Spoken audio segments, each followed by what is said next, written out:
భగవానుడు అతిథి కన్యపు మహామునుల బిడ్డల్లో ఒకడు. అతడు సూర్య తేజస్సు కలిగిన ఒక దేవతామూర్తి.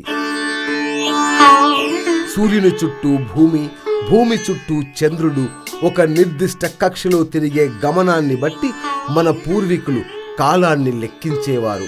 అందులో ముఖ్యమైనవి సూర్య గమనాన్ని బట్టి సూర్యమానం, చంద్రుని గమనాన్ని బట్టి చాంద్రమానం. ఈ రెండింటి ప్రకారమే సంక్రాంతి పుణ్యకాలం నిర్ణయిస్తారు.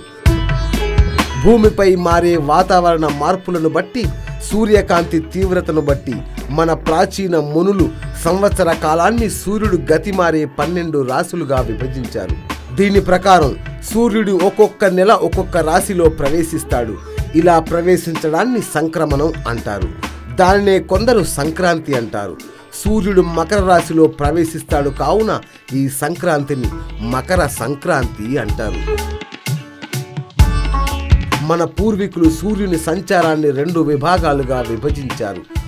సూర్యుడు భూమధ్య రేఖకు ఉత్తర దిశలో ఉన్నట్లు కనిపించినప్పుడు ఉత్తరాయణం అని, సూర్యుడు భూమధ్య రేఖకు దక్షిణంగా సంచరించి కనిపించినప్పుడు దక్షిణాయనం అని పిలిచారు. ఏడాదిలో 6 నెలలు ఉత్తరాయణం అయితే 6 నెలలు దక్షిణాయనంగా సూర్యుడి సంచారం ఉంటుంది. ఖగోళ శాస్త్రం ప్రకారం ప్రతి సంవత్సరం జూలై 16 నుంచి జనవరి 14 వరకు ఉండే కాలాన్ని ఉత్తరాయణం అని, జనవరి 15 నుంచి జూలై 15 వరకు దక్షిణాయనం అని అంటారు.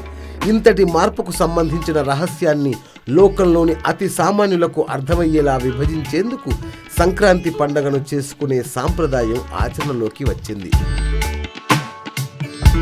సూర్యుడు దక్షిణాయనం నుంచి ఉత్తరాయణంలో ప్రవేశించు ఘడియలనే పుణ్యకాలం అంటారు. ఉత్తరాయణంలో స్వర్గద్వారాలు తెరుచుకొని ఉంటాయని, ఆ కాలంలో మరణించిన వారికి వైకుంఠ ప్రాప్తి కలుగుతుందని బ్రహ్మసూత్రాలు చెబుతున్నాయి. ఈ మకర సంక్రమణం పుష్యమాసం నుంచి వస్తుంది. దక్షిణాయనంలో చనిపోయిన మన ఆత్మీయులు మనకిచ్చే తర్పణాలు మామూలుగా ఉత్తరాయణం ప్రారంభం కాగానే తెరిచి ఉన్న ద్వారాల గుండా వైకుంఠం చేరుకుంటారని నమ్మకం.